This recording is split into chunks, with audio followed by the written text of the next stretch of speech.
سنتا ہے، لیکن جب کوئی رائٹر بولتا ہے تو پورا دیش سنتا ہے. اور منٹو صاحب کیا بولتے ہیں یہ ہم نصیر صاحب سے سنیں گے. زیادہ نہ کہہ کر آپ کا پھر سے ایک بار تہہ دل سے سواگت.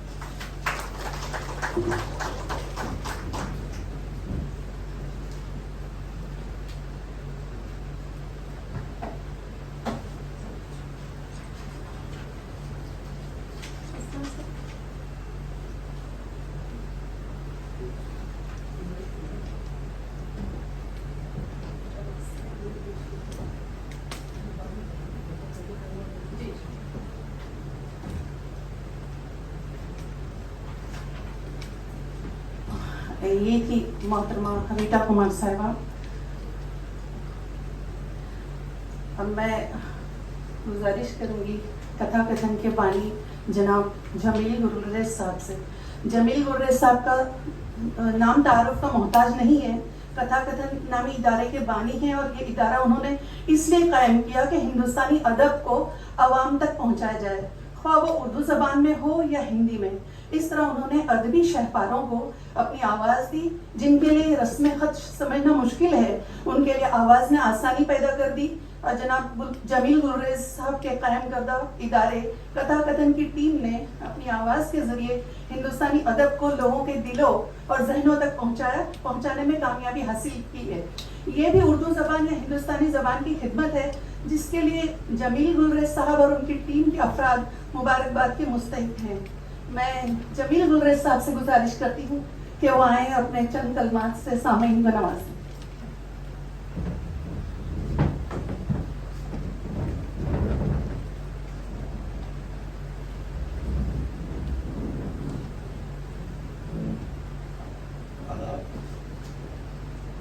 میں چند کلمات نہیں کہوں گا بلکہ ایک مضمون آپ کو سناؤں گا. مضمون سنانے سے پہلے نصیر صاحب اپنے ہمارے ساتھ ہیں. آپ میں سے زیادہ تر لوگ اس بات سے واقف ہوں گے کہ نصیر صاحب کا پہلا عشق تھیٹر ہے، اسٹیج ہے. اس تھیٹر میں اسٹیج پر نصیر صاحب نے منٹو کے شاہکار افسانوں کو زندہ و جاوید کر دیا ہے. اس کے علاوہ ہماری کئی نسلوں کے لیے، کئی پیڑھیوں کے لیے، کئی جنریشنز کے لیے نصیر صاحب مرزا غالب کا چہرہ ہے. جب بھی آپ مرزا غالب کا نام لیتے ہیں آپ کو نصیر صاحب کا چہرہ یاد آتا ہے. اس حوالے سے خیال آیا کیا غالب اور منٹو میں کوئی مماثلت یعنی سملیرٹی ہو سکتی ہے؟ دماغ نے کہا نہیں، کیونکہ ایک غزل وہ یعنی شاعر تھا، دوسرا افسانہ نگار. ایک وزادار رئیس جو قرض لے کر بھی اپنا بھرم قائم رکھنے کی کوشش کرتا تھا، دوسرا سستی قلمکاری کرتا اور موج میں رہتا. لیکن پھر دل نے کہا کہ دونوں میں مماثلت ہے. دونوں نے کبھی بھی اپنی انفرادیت یعنی انڈیویجولیٹی پر آنچ نہیں آنے دی. دونوں کو اپنی انا عزیز تھی. انا کو آپ چاہیں تو انگریزی میں ایگو کے معنی میں لے لیں، چاہیں تو سیلف ریسپیکٹ کے معنی میں لے لیں، کیونکہ انا ہم دونوں معنی میں استعمال کرتے ہیں. دونوں کو اپنی اپنی انا عزیز تھی اور ان کی انا کی دھار بھی تیز تھی. دونوں اپنے اپنے دور کی اجتماعی سچائیوں کا بوجھ اپنے سر پر اٹھائے ہوئے تھے. ایک کے پیچھے 1857 تھا تو دوسرے کے پیچھے 1947.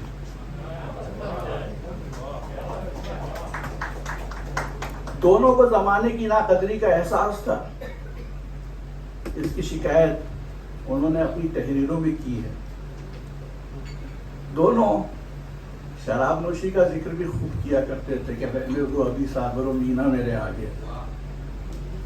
جہاں تک خطوط کا تعلق ہے، غالب نے اپنے خطوط زندگی کے آخری حصے میں لکھے. منٹو نے اپنی تحریروں کے آغاز کے وقت سے خطوط لکھنا شروع کر دیا تھا. دونوں کے خطوط میں ایک بے تکلفی سی ملتی ہے، اور دونوں کے خطوط ان کے گھر کا بھید بھی کھولتے ہیں، ان کی ذات کے راز بھی بتاتے ہیں. اب چونکہ آج جس کتاب کا اجرا ہونے والا ہے اس میں زیادہ تر خطوط احمد ندیم قاسمی کے نام لکھے گئے ہیں، اس لیے میں آپ کو سنا رہا ہوں احمد ندیم قاسمی کا مضمون منٹو کی چند یادیں.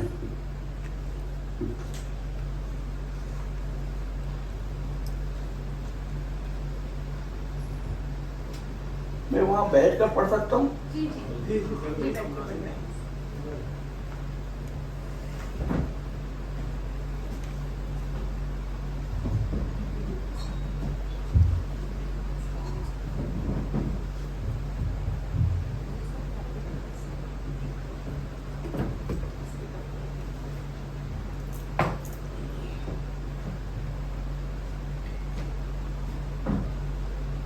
منٹو کی چند یادیں. میرے اور منٹو کے تعلقات کی کہانی 18 برس پر پھیلی ہوئی ہے، اور اس دوران منٹو نے اگر مجھے ایک سطر کا خط بھی لکھا تو میں نے اسے محفوظ کر لیا ہے. اس کی وجہ ظاہر ہے مجھے منٹو کی شخصیت سے بھی پیار تھا اور اس کے فن سے بھی عقیدت تھی، اور ایک ادیب کے خطوط میں اس کی شخصیت اور اس کے فن کی جھلکیاں اس طرح یکجا ہو کر رہ جاتی ہیں کہ ایک دوسرے سے الگ نہیں کیا جا سکتا. مجھے محبی نصیر انور نے بتایا کہ جن دنوں میں نے رسالہ سنگ میل میں منٹو کے نام ایک کھلی چٹھی لکھی تو منٹو نے اس چٹھی کو پڑھے بغیر ایک روز میرے ان خطوط کا بنڈل کھولا جو میں نے گزشتہ 10 برس میں اسے لکھے تھے. انہیں ایک ایک کر کے نظر آتش کر دیا.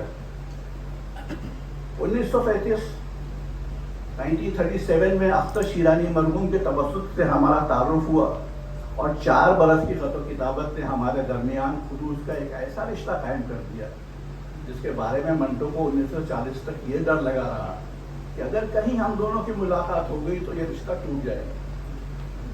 میری سمجھ میں یہ بات نہیں آتی کہ منٹو اس انداز سے کیوں سوچتا ہے. شاید میرے خطوط سے اس نے زندگی اور اخلاق سے متعلق میرے نظریات کا اندازہ لگا لیا ہے. اسے محسوس ہوا ہے کہ ہم ایک ہی راہ پر تو کیا متوازی راہوں پر بھی نہیں چل رہے. یہی وجہ ہے کہ جب 1940 میں منٹو بمبئی سے دہلی آیا اور مجھے ملتان سے دہلی بلا بھیجا تو مجھے اس کے وہ تمام خطوط یاد آ گئے جس میں اس نے ہماری ملاقات کی خطرناکی کا خدشہ ظاہر کیا تھا. معافی چاہتا ہوں. میں دہلی کے ریلوے اسٹیشن پر اترا اور تانگے والے کو اپنی منزل کا پتہ بتایا تو وہ مسکرانے لگا. میں سمجھا یہ شخص میری بڑی سی گھیرے دار شلوار اور اس کوٹ کے نظارے سے محظوظ ہو رہا ہے جسے اگرچہ پتلون پر پہننے کے لیے تیار کیا گیا ہے لیکن جسے میں نے شلوار پر لٹکا رکھا ہے. ان دنوں میری صحت پہلوانوں جیسی تھی اور کوچوان رنچو قسم کا انسان تھا، اس لیے میں نے سوچا ممکن ہے جسمانی تقابل نے اس کے پھیپھڑوں میں ارتعاش پیدا کیا ہو. مگر کوچوان کی مسکراہٹ کا راز اس وقت کھلا جب ہم اپنی منزل کے قریب پہنچے. میں دہلی میں پہلی بار آیا تھا اس لیے کوچوان کے رحم و کرم پر تھا. پہلے تو مجھے کچھ ایسا احساس ہوا جیسے کہ کوچوان کوئی غنڈہ ہے اور میری اجنبی تیروں کی شے پا کر اس بازار میں آ نکلا ہے جہاں ہر طرف ہارمونیم بج رہے ہیں، بکھرے بالوں اور لپسٹک سے تھوپے ہوئے ہونٹوں کی چھاؤں چھا رہی ہے. خواتین کھڑکیوں اور دریچوں میں یوں بیٹھی ہیں جیسے نمبردار اپنی چوپال پر اور کبڈی کے کھلاڑی اپنے دوستوں کے کندھوں پر بیٹھے. یہاں سے وہاں تک کھلے جبڑوں کے تھکے ماندے قطرے، پان کی پیکیں اور مرجھائے ہوئے پھول بکھرے. اور کوچوان کہہ رہا ہے کیوں میاں کیا آپ دہلی پہلی بار آئے؟ یہ چاوڑی بازار ہے، آپ نے چاوڑی بازار جانے کو کہا تھا نا، کہاں اتریے گا؟ منٹو نے مجھے چاوڑی بازار کا پتہ ہی لکھا تھا اور میں حیران تھا کہ کیا پنڈت کرپا رام کو رسالہ موویز کے دفتر کے لیے ساری دلی میں چاوڑی سے بہتر کوئی جگہ نہیں مل سکے. لیکن اب لوگوں سے یہاں رسالوں کے دفتر کہاں، لیکن اب لوگوں سے اس دفتر کا پتہ پوچھتے ہوئے جھجک محسوس ہو رہی تھی. میں سوچتا ہوں اگر کسی نے یہ کہہ دیا کہ میاں یہاں رسالوں کے دفتر کہاں، یہاں تو دوسرے دفتر کھلے ہیں، تو میں سوائے جھیب جانے کے اور کیا کر سکوں گا. میں نے سوچا کہ کھاری باؤلی میں رسالہ ساقی کا دفتر ہے، وہیں چلتے ہیں. مگر اچانک موویز کا بورڈ نظر آ گیا اور میں تانگے سے اتر کر اندر چلا گیا. میں نے منٹو کو پہچان لیا. وہ ریلوے ٹائم ٹیبل میں سے اس گاڑی کا وقت دیکھ رہا تھا جس سے اتر کر میں چاوڑی میں پہنچ چکا تھا. منٹو سے یہ میری پہلی ملاقات تھی. عام جسمانی صحت مگر آنکھوں میں چمک اور رنگ میں سنہرا پن.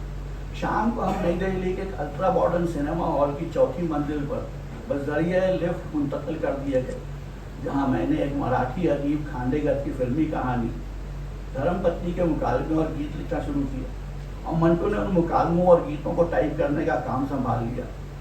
دن بھر ہم یہ تخلیقی اور تکنیکی کام کرتے اور شام کو نیچے بازار میں چلے جاتے. منٹو شراب پیتا اور میں پوٹیٹو چپس کھاتا. 2-3 دن کے بعد اس نے کہا کہ معاف کرنا احمد ندیم قاسمی، تم شراب کے مقابلے میں آلووں کی یہ قطرے کھاتے ہوئے بھلے نہیں لگ رہے.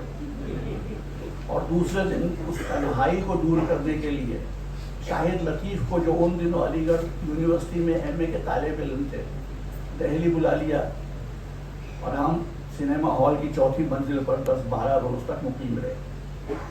میں اس دوران سوچتا رہا کہ آخر منٹو محض میری خاطر اتنی محنت کیوں کر رہے. کہانی کھانڈیکر کی ہے، مکالموں اور گیتوں کا معاوضہ مجھے ملے گا، مگر منٹو کے دن بھر بیٹھا درجنوں صفحے ٹائپ کر ڈالتا ہے، بلکہ اکثر فلمی تکنیک کے سلسلے میں میری رہنمائی کرتا ہے، اور بعض لمبے لمبے سین تو اس نے خود ہی لکھ کر ٹائپ کر ڈالے. یہ ٹھیک ہے کہ وہ میری مدد کرنا چاہتا ہے، کیونکہ وہ جانتا ہے کہ مجھے بحیثیت سب انسپکٹر آبکاری صرف 72.5 روپے ماہانہ ملتے ہیں. مگر میں بھی تو یہ جانتا ہوں کہ منٹو بمبئی کے 7 روزہ مصور کی ادارت کا حق الخدمت صرف 50 روپے ماہانہ کی صورت میں حاصل کرتا ہے. پھر وہ کون سا جذبہ ہے جس نے منٹو کو بمبئی سے دہلی لا کر اسے میری خاطر اندھا دھند مشقت کرنے پر مجبور کر دیا ہے. ظاہر ہے کہ یہ جذبہ اس بے لوث خلوص کا تھا جو منٹو کی اور میری استاد طبع میں واحد قدر مشترک کی حیثیت رکھتا تھا. ایک دوسرے کا احترام کرنے کے سوا ہم اپنی اپنی زندگی کی بیشتر سرگرمیوں میں ایک دوسرے کا ساتھ نہ دے سکے. دبائے کہ اس واضح اختلاف کے باوجود ہمارے دوستانہ تعلقات ہمیشہ قائم رہے. ہمیں ایک دوسرے سے شکایتیں ضرور کی اور شکایتوں کا علل اعلان اظہار بھی ہوتا رہا، مگر ہم جب بھی ایک دوسرے سے ملے میل بھول گیا اور ہم آج سے 17 برس پہلے کے منٹو اور ندیم بن گئے. منٹو سے میری دوسری ملاقات اس سے اگلے سال ہوئی. وہ بمبئی کو چھوڑ کر مستقل طور سے دہلی آ گیا تھا. یہاں وہ آل انڈیا ریڈیو میں ملازم تھا اور تلسن روڈ پر سن بلڈنگ کے ایک فلیٹ میں رہتا تھا. ان دنوں دہلی ریڈیو اسٹیشن میں اردو کے بہت سے ادیب اور شاعر جمع تھے. مولانا چراغ حسن حسرت شاید نیوز سیکشن سے متعلق تھے. ان کے علاوہ کشن چندر، میرا جی، اپیندر ناتھ اشک اور نون میں راشد بھی موجود تھے. اردو شاعری کے لیے نئے رجحانات کے نمائندہ شعراء کو ریڈیو والوں نے مدعو کیا تھا. تاثیر مرحوم اس محفل کے صدر تھے اور شرکائے محفل میں فیض احمد فیض، حفیظ جالندھری، راشد، میرا جی، مجاز، تصدق حسین خالد، سیما مرحوم، روش صدیقی اور ساگر نظامی کے ناموں کے علاوہ اپنا نام یاد رہ گیا. منٹو کا فن ان دنوں انتہائی عروج پر تھا. صحت بری نہیں تھی، طبیعت میں شوخی اور بے باکی تو ہمیشہ سے تھی، لیکن ان دنوں اس کی شخصیت کے یہ پہلو بھی اپنے عروج پر تھے. ایک دن اچانک بولا، آؤ یار حفیظ صاحب کو چھیڑے. بڑی محفل میں حفیظ صاحب کے پاس گیا اور نہایت ادب سے بولا، شاہ نامہ اسلام کے ایک شعر کے سلسلے میں آپ سے استفادہ کرنا ہے. بہت گہرا شعر ہے، آپ نے فلسفے میں کوئی نقطہ نظم فرمایا ہے. میں نے 1000 سر مارا، پڑھے لکھے دوستوں سے بھی مشورہ کیا، مگر وہ مجھے مطمئن نہیں کر سکے. آپ کا وہ شعر یہ ہے، یہ لڑکا جو کہ بیٹھا ہے وہ لڑکی جو کہ بیٹھی ہے یہ پیغمبر کا بیٹا ہے, وہ پیغمبر کی بیٹی ہے. ساری محفل کشتے زعفران بن گئی اور حفیظ صاحب بھی مسکرا کر ٹال گئے. پھر ایک دن منٹو نے مولانا چراغ حسرت کو چھیڑنے کا پروگرام بنایا. مولانا شاید میرا جی کے کمرے میں تھے. کرشن اشک اور میں منٹو کے ہمراہ ان کے پاس پہنچے. منٹو نے بیٹھتے ہی علامہ اقبال کو برستا شروع کر دیا. بانگی درا کے پہلے حصے سے آگے کے اقبال کو میں شاعر کے بجائے مولانا سمجھتا ہوں. آخر یہ بھی کوئی شاعری ہے کہ فلسفے کے نظریات کو بغیر کسی مقصد کے نظم کرتے جاؤ اور ہر نظریے کے کوٹ کے کالر میں خود ہی کا پھول سجا دو. پہلے تو مولانا حسرت صاحب نے اقبال کی حمایت میں چند نہایت ٹھوس باتیں کی, مگر انہیں منٹو کے تیوروں سے اس کی نیت کا پتہ جلد ہی چل گیا. انہوں نے ایسی شگفتہ چٹکیاں دینا شروع کی کہ منٹو کی تجویز کے مطابق ہم وہاں سے سب کچھ بھاگ گئے. میں چند روز منٹو کے یہاں رکا. منٹو کے گھر میں مجھے سلیقہ, صفائی اور سادگی کا وہ معیار نظر آیا جو بڑے بڑے گھروں میں بھی محض ذوق لطیف کی کمی کے باعث غائب ہوتا ہے. منٹو کے لکھنے پڑھنے والے کمرے میں سفید چاندنی کا فرش بچھا رہتا. 1.5 فٹ اونچے ڈیسک میں منٹو کے مسودے بند ہوتے. اتنی ہی بلند تیپائی پر منٹو کا ٹائپ رائٹر رکھا رہتا. کتابیں نہایت سلیقے سے ایک لمبے شیلف میں سجی رہتی اور ایک گورا چٹا منٹو سفید براق لباس پہنے وہاں بیٹھا لکھتا اور ٹائپ کرتا نظر آتا.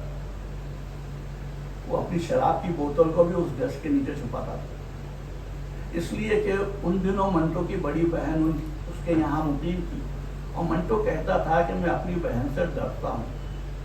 اور پھر آج کل کے بچے اتنے تیز ہیں کہ انہیں 1000 سمجھایا جائے کہ اس بوتل میں تیل بھرا ہے, وہ پھٹی پھٹی آنکھوں سے اسے گھورے جاتے ہیں. سو ان سے بھی چھپانا پڑتا ہے. رہی صفیہ, تو جب اس نے دیکھا کہ میں چھوڑ نہیں سکتا تو اس نے ایک پیمانہ مقرر کر دیا ہے. اس پیمانے سے میری سیری نہیں ہوتی, اس لیے فراڈ کرنا پڑتا ہے.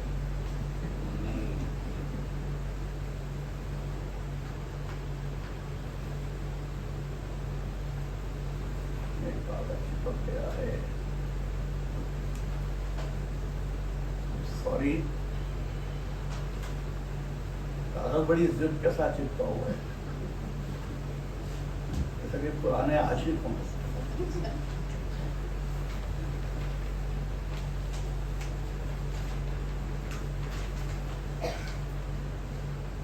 منٹو کے مکان کی اس نہایت خوبصورت سادگی سے مجھے 1948 کا ایک اور واقعہ یاد آ گیا. منٹو میرے پاس آیا. ہم ڈرائنگ روم میں بیٹھے چند منٹ تک باتیں کرتے رہے کہ اچانک اس نے چونک کر کہا, معلوم ہوتا ہے کہ اس کمرے میں تازہ تازہ سفیدی ہوئی ہے. میں نے اسے بتایا کہ سفیدی کو بس ایک ہفتہ ہی گزرا ہوگا. وہ بولا, تم شاعر ہو کر ایسی بھونڈی سفیدی کو برداشت کیے بیٹھے ہو. میں نے اسے اطلاع دی کہ سفیدی خود میں نے کی ہے, اس لیے عدم برداشت کا سوال ہی پیدا نہیں ہوتا. وہ کچھ دیر خاموش رہا, پھر مجھے اپنے گھر لے گیا اور اپنے ڈرائنگ روم میں داخل ہو کر بولا, سفیدی اسے کہتے ہیں. تیسری مرتبہ خود منٹو نے مجھے دہلی بلا بھیجا.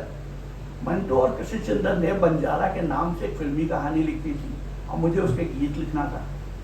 مجھے کوئی 1 مہینہ منٹو کے یہاں رہنے کا موقع ملا. اس دوران منٹو نے مجھ سے ریڈیو کے لیے طویل اوپیرا اور 4 منظوم ڈرامے بھی لکھوائے. واجبات کے معاملے میں ریڈیو کے حکام سے خوب لڑائیاں کی. پھر جب مجھے خاصی رقم دلوا چکا تو مجھے چاندنی چوک میں لے گیا. وہاں سے اس نے ایک امرتسری دکاندار سے میرے لیے پتلونوں اور کوٹوں کے کپڑے خریدے. وہ 3 دنوں میں میرا وہ یہ لباس تیار ہو گیا اور یوں میں نے زندگی میں پہلی بار پتلون پہنی اور ٹائی لگائی. چوتھی ملاقات بو پر مقدمے کے سلسلے میں ہوئی جب منٹو بمبئی میں تھا اور میں اکبر لطیف لاہور کا ایڈیٹر تھا. 5ویں ملاقات انارکلی بازار میں محض اتفاق سے ہوئی جب سویرا کے خلاف ایک مقدمے کے سلسلے میں لاہور آیا ہوا تھا اور منٹو مستقل طور سے لاہور آ گیا تھا. چند روز کے بعد پشاور میں میرے پاس پہنچا اور وہاں 15-20 روز مقیم رہا. ہمارے نظریاتی اختلاف کی ابتدا وہیں سے ہوئی. ہم دن بھر ریڈیو اسٹیشن میں گزارتے. شام کو منٹو کسی نہ کسی شخص کو اپنے ساتھ لے آتا اور پھر شراب کے دور چلتے. ادب میں حقیقت اور جنس پر بحثیں ہوتی. منٹو کو ان تمام مقدمات پر عبور حاصل تھا جو دنیا کے بڑے بڑے ممالک میں مختلف ادیبوں پہ عریانی کے الزام میں چلائے گئے. وہ ان مصنفین اور ان کی تحریروں کی مثالیں دیتا اور اس وقت اس کی زبان اتنی تیز ہو جاتی کہ اس پر ایک شعلہ دوا مقرر کا دھوکہ ہوتا. ایک روز میں نے کہا ٹولسٹائی نے موفسا کے کسی افسانے کے بارے میں لکھا ہے کہ اگر موفسا کو اپنی ننگی ہیروئن کو نہاتے ہوئے دکھانا تھا تو کیا اتنا کہہ دینا کافی نہیں تھا کہ وہ نہا رہی تھی. یہ بھی کہہ دیجیے کہ وہ نہا چکی تو اس کے جسم پر بے شمار قطرے تھمے رہ گئے. لیکن موفسا کو یہ کہنے کی ضرورت کیوں محسوس ہوئی کہ پانی کے ان قطروں کا رنگ ہیروئن کے جسم کی رنگت کی طرح سنہری یا ہلکا گلابی تھا. یہی وہ مقام ہے جہاں سے ادب میں لذتیت کی ابتدا ہوتی ہے. اور یہ سن کر منٹو بھڑک اٹھا. بولا تم کیا جانو عورت کے جسم کے راز. تم نے ابھی تک شادی نہیں کی, تم نے تو شراب تک نہیں چکھی. تم تو اس چاوڑی میں یوں نظر آ رہے تھے جیسے راج ہنسوں کے ہجوم میں کوا گھس رہے. تم کیا جانو موفسا نے قطروں کے رنگ کا اظہار کیوں ضروری سمجھا. اگر وہ رنگت کا ذکر نہ کرتا تو یہ عورت کیسی چپٹی چپٹی سپاٹ لگتی. ان گلابی قطروں ہی نے تو اسے زندگی کی شگفتگی دی ہے. تم کسانوں کی کہانیاں لکھ لیتے ہو تو یہ ضروری نہیں کہ تم کسان عورتوں کی نفسیات کو بھی سمجھ سکو. عورت پر لکھتے وقت عورت بن جانا پڑتا ہے. اور کبھی تم تخلیق کے لمحوں میں عورت بنے ہو. تمہیں کبھی کسی نے چھیڑا ہے, کبھی کسی اجنبی نے تمہارے جسم پر ہاتھ رکھا ہے, کوئی جھرجھری محسوس کی ہے. تمہارے اعصاب کبھی اس اجنبی لمس کے مضراب سے بھی جھنجھنائے. سو میری جان ٹولسٹائی کبھی کبھی اس طرح گاندھی پنے پر اتر آتا تھا. مگر کیا تمہارے خیال میں اس نے اپنی اینک رہنا کے ننگے پاؤں پر لکھتے ہوئے وہ کیفیت محسوس نہیں کی جو موفسا نے اپنے ہیروئن کے جسم کو پانی کے گلابی قطرے دیکھنے میں محسوس کی. سو احمد ندیم قاسمی, بات یہ ہے کہ تم ادب کے وزیر خارجہ ہو اور ہم ادب کے وزیر داخلہ ہیں. ہماری اپنی اپنی راہیں, اپنی منزلیں ہیں.